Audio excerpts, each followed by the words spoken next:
It's no doubt that the area along the eastern coast of the Mediterranean Sea is known as the Holy Land. This is where the three major religions of Judaism, Christianity, and Islam were established. This area has not only been vibrant with history and culture since the beginning of civilization, it's also been occupied by just about every empire in Europe and Asia, from the ancient Roman Empire to the Ottomans and up until the last century, the British Empire. Now, part of this land is known today as the State of Israel.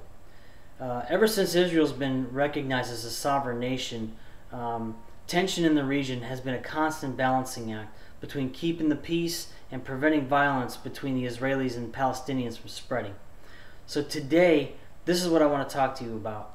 Specifically, the three topics about Israel are its history, its economy, and their relationship with the United States. Now, we all know that Israel lies in an area full of history that could date back to the beginning of civilization. However, the State of Israel itself is less than a century old. It was established in 1948 by the United Nations to create a Jewish homeland in British-occupied Palestine. This was after the near extermination of the Jews by the Nazis in World War II. The State of Israel itself, land-wise, is roughly smaller than the state of New Jersey. The capital of Israel is actually Jerusalem. Everyone thinks it's Tel Aviv, but and actually it's Jerusalem. The population is approximately 7.2 million, but of that, 76% are actually Jewish, and 26 or 23% are non-Jewish. But those are mostly Arabs. Numerous wars broke out between Israelis and the neighboring Arab states of Egypt, Jordan, and Syria. But a pivotal war in Israel's history was the Yom Kippur War, which was from October 6th to the October 26th of 1973.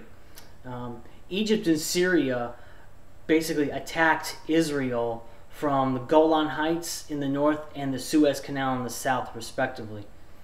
And this was an attempt to reclaim the heights, the Golan Heights and the Suez Canal, and to also overthrow the Israeli state.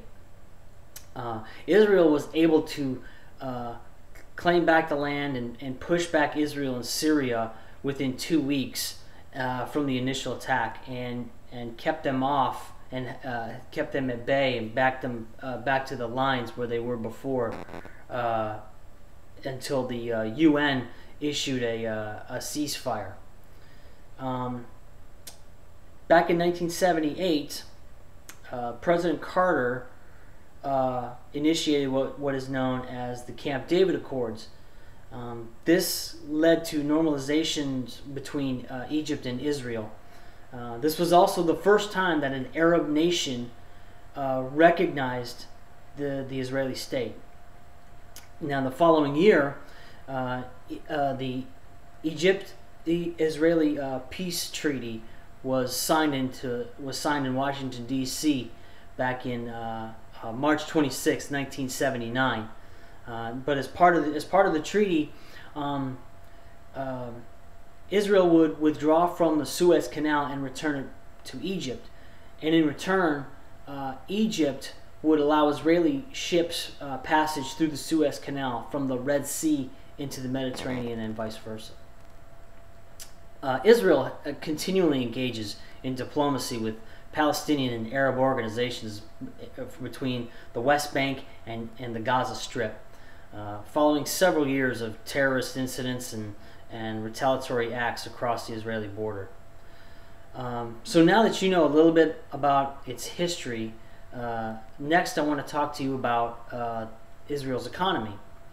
The diamond industry in Israel is very huge. It's a major player in the world.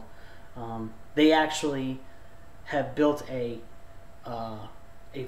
have actually had 4 buildings in the town of Ramat Gan, which is completely interconnected with walkways and tunnels. It is the only area for production and trading of cut diamonds that takes place in this complex. This place makes it the world's largest trading floor for diamonds. With what Israel has done, Israel has traded approximately $900 million worth of diamonds within the month of March 2009. The majority of the diamonds that they export ends up in the United States, Canada, Belgium, and India. Israel also has a strong high-tech sector.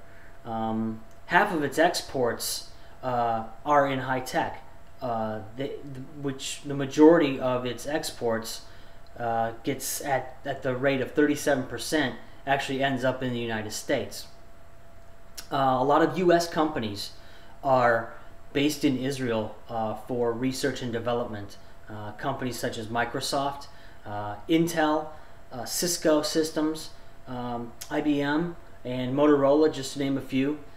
They all have little technology parks all across the country, in Haifa, and in Jerusalem, and in Tel Aviv. They are compared to as California's Silicon Valley, but over there they call them Silicon Wadis. 71 companies are actually based in Israel are traded on the NASDAQ stock exchange. That makes Israel the largest number of NASDAQ listed companies outside of the United States. Israel does have a thriving economy, especially when U.S. companies have a strong relationship with Israel. But here are some other types of relationships that Israel has with the United States. Many American and Israeli professors collaborate with each other on dealing with research.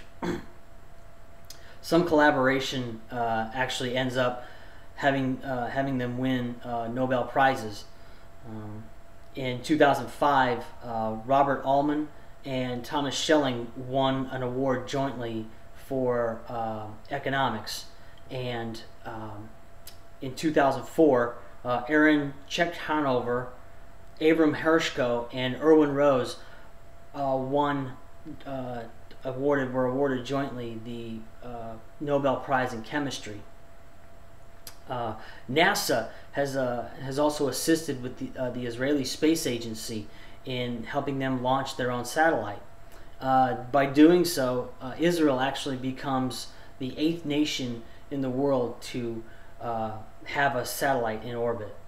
And then again, NASA also was involved with during the Space Shuttle Columbia back in January 16, 2003. 7 crew members on board, and one of them was Israel's first astronaut, Colonel Ilan Ramon. He was the payload specialist aboard the mission. And after the 2-week mission that they had, when they were approaching re-entry into Earth's orbit, tragically we all know what happened. That the space shuttle exploded and blew up over Texas and killing the entire crew. But also, like the United States, Israel is full of immigrants. It's a nation of immigrants. The U.S. plays a pivotal role with Israel, bringing immigrants to Israel. The United States works with Israel to help bring Jews from Arab countries, Ethiopia, the former Soviet Union, and the other former Soviet satellite states, and helps bring them to Israel to be assimilated. The people of Israel have assisted with these immigrants in their adoption into Israeli society. There's a special relationship that Israel has with the U.S. Our partnership is more than likely bound to expand and progress over the years to come. So let me recap to you what I talked about today. Today I spoke to you about the state of Israel, specifically about its history, mostly in conflict, its economy, in the diamond and technology industry, and the multiple areas of relationships that they have with the United States. I hope you learned something today about one of our friends and allies in the world. Thank you for listening.